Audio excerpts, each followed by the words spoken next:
Good morning, good afternoon, good evening. I'm Bob Mendelsohn, and this is the Bob's Your Uncle podcast.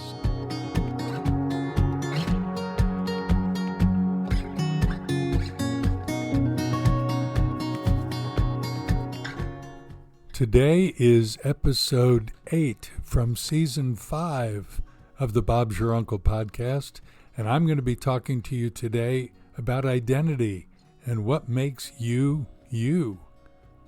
Stay tuned.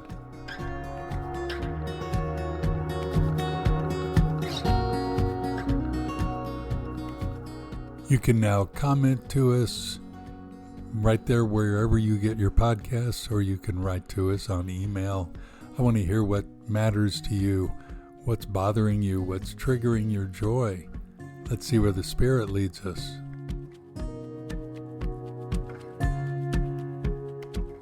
Wherever you are just now, whether you're out for your evening constitutional, or you're here in Australia, or back in the United States with friends, or all by yourself with your headset on, hey, wherever you are, that's where we're going to be. So thanks for joining us these 18 minutes.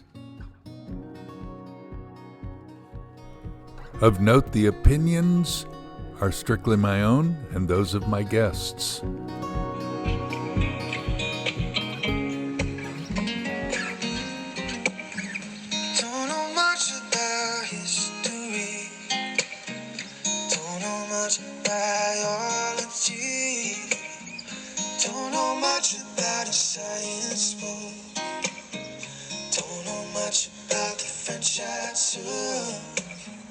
But I do know that I love you, and I know that if you love me too, what a wonderful world this would be.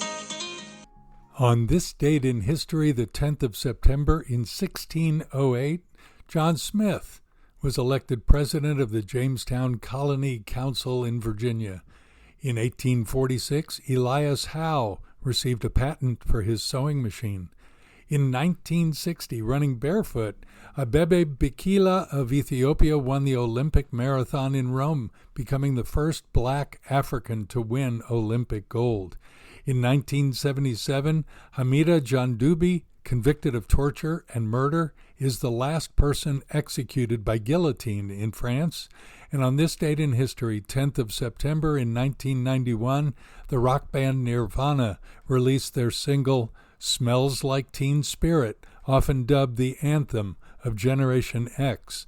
And that's the historical marker of the week. I know that if you love me too, what a wonderful world this would be.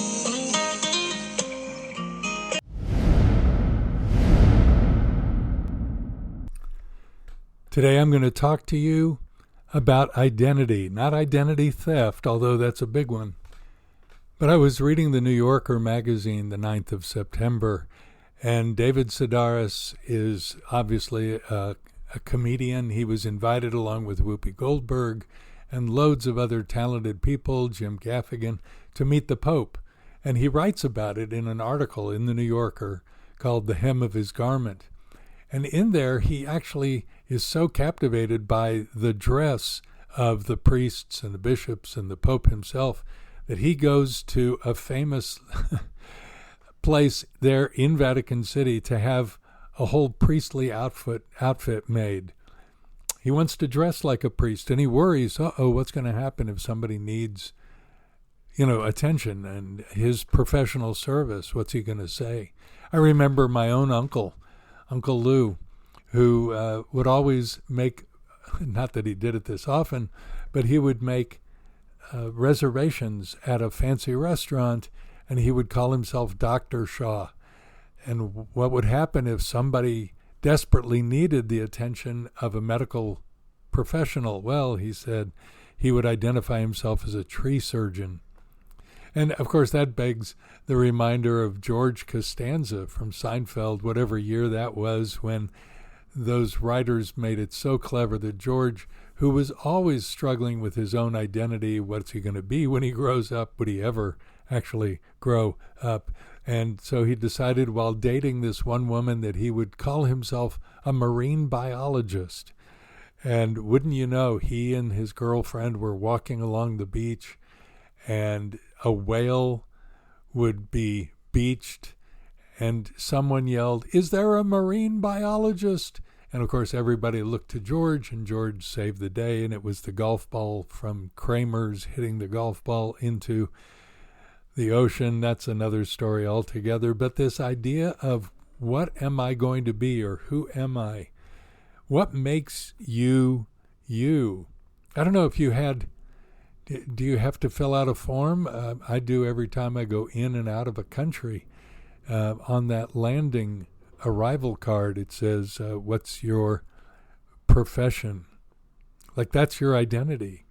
So what do I write? I'm a minister. Do I have to write minister of religion? Do I write speaker? Do I write podcaster? Do I write influencer? Are you an influencer, Bob? I don't know. Look behind me and see if anybody's following me.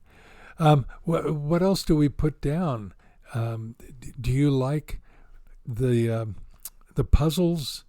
Are you a Sudoku guy, or are you a Wordle person? And when you get it, like I did earlier this morning, do you put, I got it on 2 instead of had to wait till 6? On Goodreads, I put all the books that I read, and my reviews I often record. So would I say I'm a good reader? Well, okay, so those are hobbies. What are your hobbies? Are you a golfer, pickleballer, tennis? You like to sew? Are you a quilter? What else makes you, your profession, your hobbies, maybe your relatives? I'm the son of that one. I mean, my last name is Mendelsohn, so obviously somebody back in the day, Moses, the son of Mendel of Dessau, Germany, got assigned the surname Mendelsohn. Is that your identity? Are you, remember when last names came into being, 17th, 18th centuries, that was when you took the name of your city, like Moskowitz or Londoner or Hamburger, or you took the name of your father, like Johansson or Johnson or Ben David, Mendelssohn, or you took the name of your profession, a cooper, a tailor, a smith. Are those your identities? Yeah, I mean, they're all included, of course. But your relatives, I'm known as, are you related to Felix Mendelssohn, the great composer? What about you? Do you have relationship? Well, I'm hanging out with so-and-so who goes to that place, and therefore I'm I'm somebody. How many degrees do you have from universities or seminaries, from tertiary or even just secondary institutions? Are those scholastic degrees that which defines you? I guess a lot of people want to be defined by the stuff they have. Oh, you live in that part of town. Yes, I live there. Oh, you're from the eastern suburbs? Oh, I'm a Westie. Or for whom do you barrack? I'm a Sydney Swans fan. I'm a Kansas City Chiefs fan. Long before it was popular. Those are who I cheer for. So is that my identity? I want to ponder that. I want you to ponder that and see if I pause, I'm not going to, but if I paused and said, okay, take 5 minutes. I mean, go ahead if you want to. You've got a pause button. Just don't forget to come back. Take 5 minutes and say, what makes me me? Is it my laugh? Is it that I belong to a certain political party? I mean, this Saturday here in Australia, we've got the elections in my neighborhood. And I've got to vote. If you don't vote, you get penalized. You get a ticket in the post. I'll vote, not to worry. And yes, in November, I'll vote in the United States election. So what makes you, you? So pause if you want, or just scribble it down while I'm chatting here and say, what makes me, me? And then I want to come back with a couple angles on things from King David and from the great prophet Moses of the Jewish people, and see what they had to say in this very regard. Okay, welcome back. I want to read to you from some record of Scripture from the first book of the Bible, Genesis 24, all this business of identity. Rebekah said to the ambassador from Abraham's house in Genesis 24, I'm the daughter of Bethuel, the son of Milcah, whom she bore to Nahor. Eliezer, that was the ambassador, the servant of Abraham, had his identity clear when he was asked, and he answered, he said, I am Abraham's servant.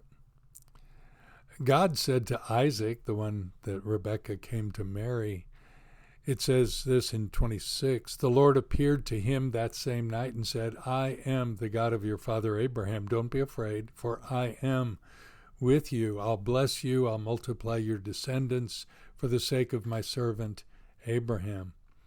And to Isaac's son Jacob, God said this in chapter 35, I am God Almighty. Be fruitful, multiply.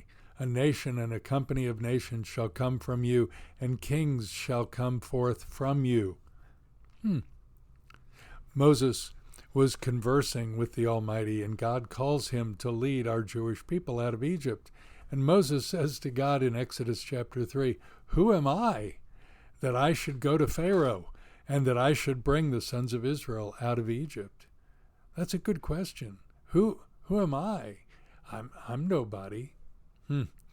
5 centuries later, King Saul said to future King David, here is my older daughter Merab. I will give her to you as a wife. Only be a valiant man for me and fight the Lord's battles. Really fight my battles. For Saul thought, my hand will not be against him, but let the hand of the Philistines be against him. He was looking out for his own interests. Later on, future King David said this to King Saul in 1 Sam chapter 18:18. Who am I, and what is my life or my father's family in Israel that I should be the king's son-in-law? And then this, one of my favorites, in 1 Chronicles 29, David says this time to God, who am I, and who are my people that we should be able to offer as generously as this? For all things come from you, and from your hand we've given you. If you want your identity to matter, I really recommend that you fix it on the one who is the great I am, the living God. Find your life, find your hope, find the all things that come from him. You may be, in the words of Bob Dylan, the 20th century prophet. What did he say in Serve Somebody? He said, you may be an ambassador to England or France. You may like to gamble. You might like to dance. You may be the heavyweight champion of the world. You might be a socialite with a long string of pearls. He has a whole litany, doesn't he, of possible identities. You may be a state trooper. You might be a young Turk. You may be the head of some big TV network. You may be rich or poor. You may be blind or lame. You may be living in another country under another name, but you're going to have to serve somebody. That was a telling one. What else did he say? You might be a rock and roll addict prancing on the stage. You might have drugs at your command, women in a cage. You may be a businessman or some high-degree thief. They may call you doctor, or they may call you chief, but you're going to have to serve somebody. You may be a construction worker working on a home, might be living in a mansion. You might live in a dome.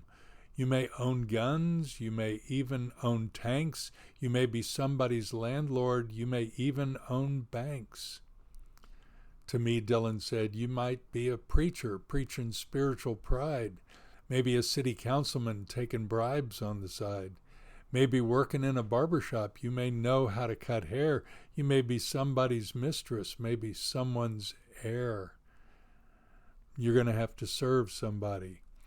When Moses said to God, who am I that I should lead the Jewish people out? God did not say, hey, Moses, you are somebody. You're great. I've chosen you because you're the best. No, God's answer to Moses of his identity when met with the possibility of going out to lead the Jewish people out of Egypt. 400 years we've been in Egypt. God's answer to Moses was not, you are somebody. His answer was, I will be with you. His answer is, I'm somebody. And when I ponder this, and I want to leave us with this today, whether you're a marine biologist or a comedy man, or you visit the Pope, or you'll never ever get to Italy, no matter what, our identity needs to be found in the one who is the great I am. You get that right, and you get everything right.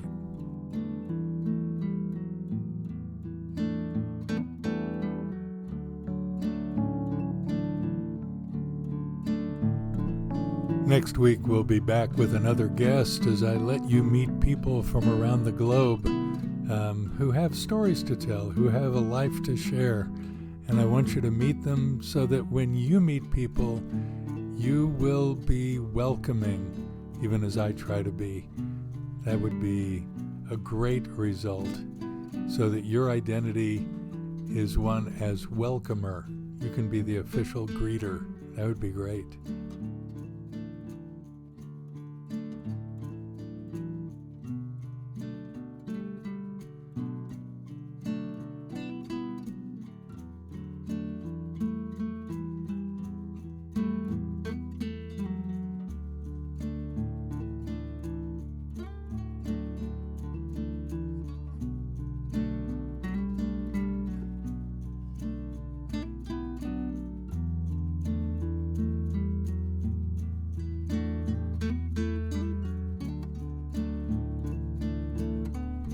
What do you think about all this?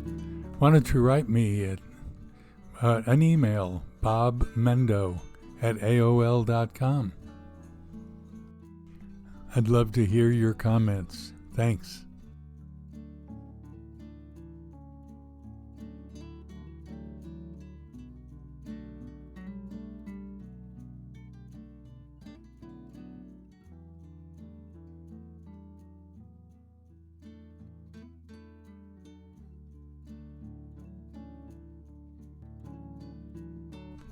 Until next week, then, when things seem bleak or uncertain, look up to God. He's in his heaven, and Bob's your uncle.